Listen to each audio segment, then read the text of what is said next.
Como Evanescence previu os youtubers há quase 20 anos atrás.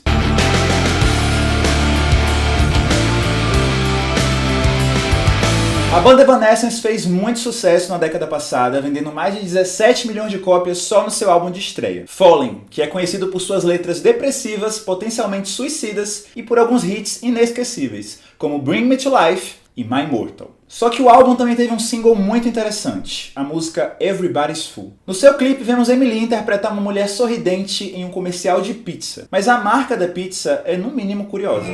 There is nothing better than a good lie. Sim, Emily está vendendo uma mentira. É isso que vamos assistir durante os 3 minutos de clipe. Um mundo falso, cheio de photoshoots e comerciais, em contraste com a vida real da protagonista. Extremamente solitária e depressiva. Mesmo que na vida real ela esteja triste, na frente das câmeras ela está sempre sorrindo. É importante notar que o trabalho da protagonista não fica muito claro. Não sabemos se ela ganhou visibilidade por ser modelo, por atuar ou cantar. Só o que sabemos é que ela é muito famosa por algum motivo e que por isso ela sai em todas as revistas, outdoors e é usada por todas as marcas para poder fazer publicidade. E mesmo com toda essa fama, sua vida é de isolamento, sofrimento e péssima saúde mental. Ou seja, basicamente um youtuber. Youtubers, ou criadores de conteúdo, são uma das profissões mais desejadas e odiadas atualmente. Uma pesquisa recente da Lego aponta que ser youtuber já é o sonho da maioria das crianças hoje em dia. Os influencers, instagramers, twitteiros, tiktokers são os profissionais desse mercado que promete rápida ascensão social, fama, milhares de fãs e produtos gratuitos de marcas em troca de simplesmente ser você mesmo. Seja fazendo fofoca, compartilhando pensamentos, ensinando maquiagem, dançando ou jogando videogame, é como se basta você fazer o que você gosta na frente das câmeras e pronto. Suas contas serão pagas e seus problemas resolvidos. Um dos exemplos mais famosos é o Whindersson Nunes, um dos maiores youtubers do Brasil, conhecido não só por seus vídeos de comédia,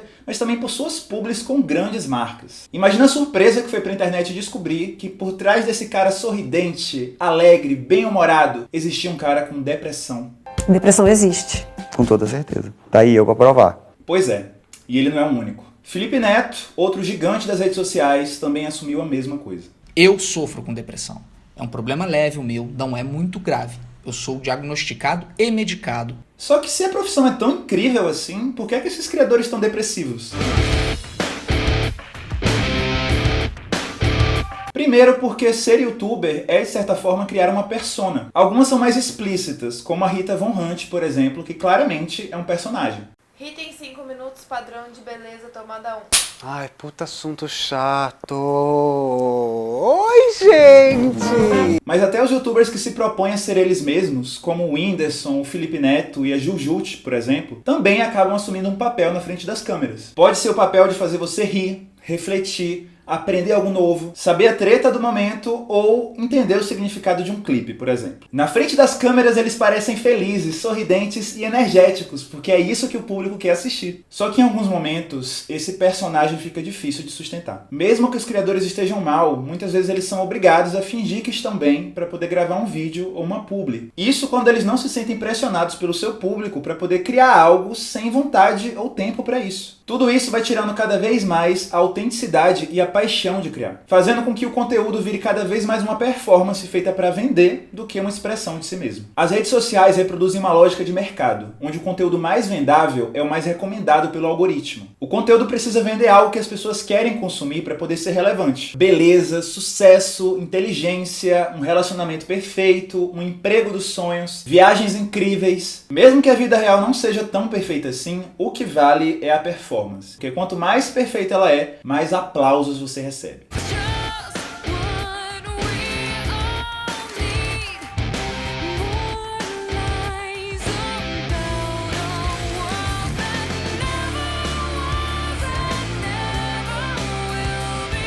E seduzidos pela promessa de ascensão rápida, os criadores vão mostrando cada vez menos quem eles são de verdade e cada vez mais o que o público procura. É como um artista que deixa de fazer música autoral para poder fazer o que é mais comercial, seguindo mais as tendências do que a si mesmo. Inconscientemente, todos se moldam para poder conseguir mais visualizações, likes, comentários e assim contratos. Se submetem a padrões irreais de beleza, comentam qualquer coisa sobre os assuntos que estão em alta, ficam sem comer enquanto viram noites criando conteúdo, entram em qualquer polêmica só para para chamar a atenção. Porque é tudo sobre isso, a atenção. Recentemente, o documentário O Dilema das Redes no Netflix mostrou como as redes sociais buscam de qualquer forma deixar as pessoas o máximo de tempo possível na frente da tela, para que entre um conteúdo e outro, as marcas possam vender seus produtos. Quem mais consegue atenção, mais consegue usar essa atenção para vender e assim se vender no processo. O criador então se torna um produto que luta diariamente para poder ser consumido pelos seguidores e marcas, e que tem um valor definido pela atenção que chama. É o número de seguidores, comentários e visualizações nos stories que definem se a marca vai fechar o contrato ou não, se o aluguel vai ser pago ou não esse mês. O que cria uma imensa ansiedade, porque a qualquer momento que você pare de chamar atenção, pode significar o início do fim da sua carreira.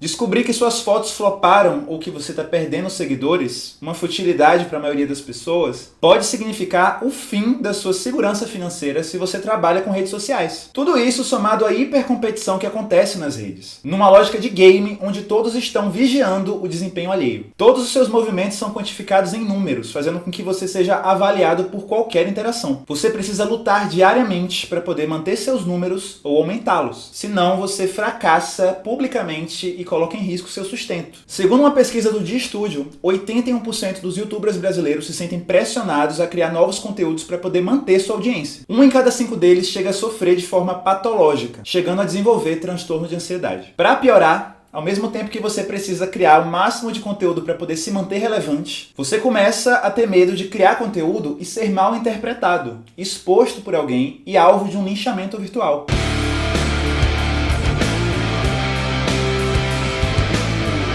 Hoje em dia existe um grande debate sobre a cultura do cancelamento, sobre qual é sua definição, sobre quando é um processo aceitável, ou até se ela realmente existe. Mas independente do que você acha sobre cancelamento, uma coisa é fato: linchamentos virtuais existem. Não só existem, como estão fazendo criadores tirarem suas próprias vidas ao redor do mundo. Essa é a realidade de vários youtubers, que amadurecem em frente às câmeras, tendo seus erros e acertos expostos em um dos ambientes mais polarizados e bélicos que existem atualmente: as redes sociais. Um deslize, um tweet escrito sem pensar, uma frase nos stories tirada de contexto, pode se transformar num ataque virtual em massa. Um mega cyberbullying com milhares de ataques ofensivos, ameaças de morte e pessoas tentando fazer justiça com as próprias mãos. Como as plataformas promovem conteúdo com alto engajamento, promover um linchamento é de certa forma algo que é premiado com likes, visualizações e seguidores. Basta um erro de uma figura pública para que alguém veja uma oportunidade de poder criar uma treta viral e assim destruir sua reputação, causando desde o cancelamento de contratos até traumas emocionais e suicídios. Os creators começam então a conviver com um medo constante da vigilância do seu público, compartilhando cada vez menos seus pensamentos e sua rotina para poder preservar o seu trabalho.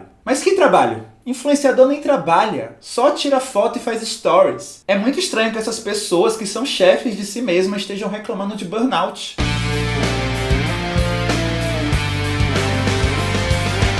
O fato é, produzir conteúdo dá trabalho. A criação de conteúdo numa agência publicitária, por exemplo, geralmente envolve dezenas de profissionais e até milhões gastos no processo. Muitas vezes envolve um profissional de atendimento, planejamento, um roteirista, um diretor de arte, um profissional de tráfego, um videomaker, um editor ou até mesmo uma produtora. Isso sem contar a parte administrativa, como diretores e departamento financeiro. Agora imagina um jovem ter que acumular todas essas funções sozinho. Imagina ter que se virar para, num prazo minúsculo, criar, roteirizar, gravar, editar e postar conteúdos para o YouTube, Instagram, TikTok, Twitter, tudo no mesmo dia. Pois é.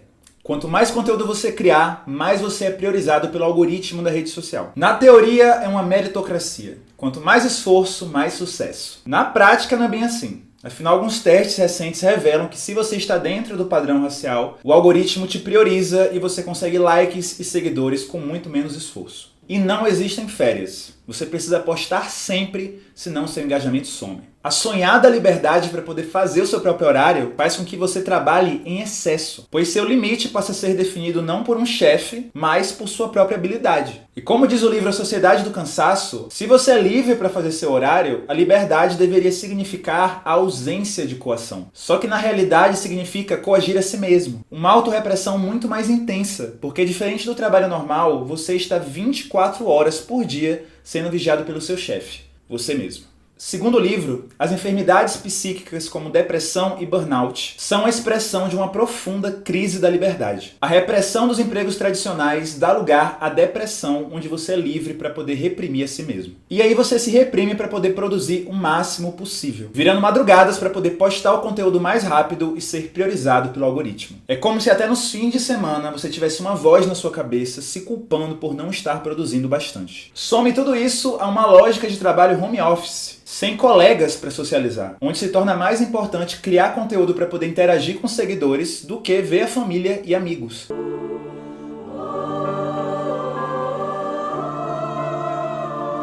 O resultado são pessoas seguidas por milhares, por milhões, mas extremamente solitárias, que já vivem naturalmente em isolamento. Uma multidão que na verdade é solidão. São vários os casos de creators que ficam semanas trancafiados dentro de casa sem ver a luz do dia, como em prisões, sem se exercitar ou sequer se alimentar direito. Tudo em busca de criar conteúdo para poder manter a imagem de perfeição e sucesso que paga suas contas.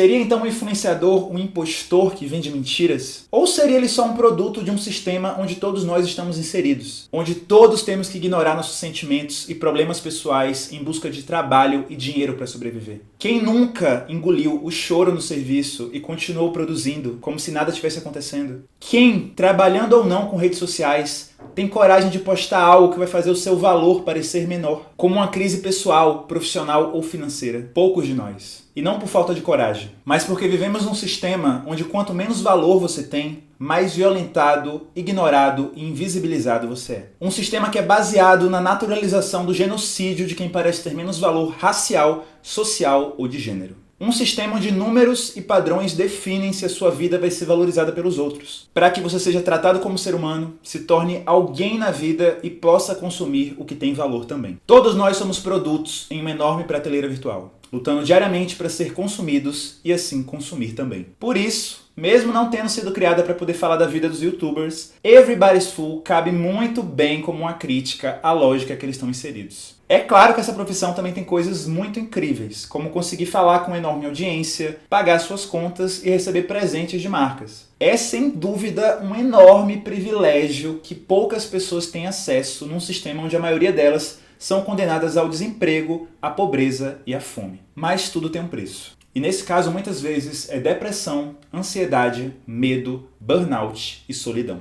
A imagem que essa é uma profissão perfeita, sem sacrifícios e lados negativos, nunca foi e nunca será real.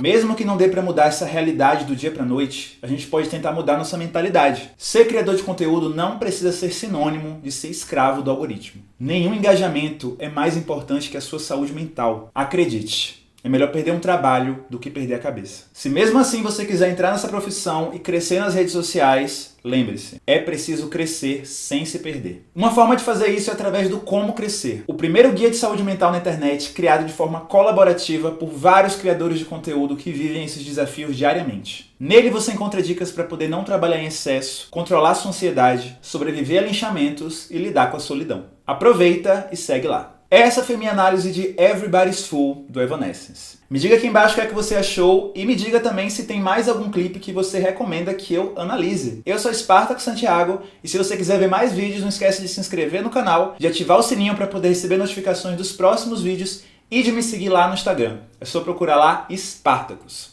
E é isso. Até o próximo vídeo.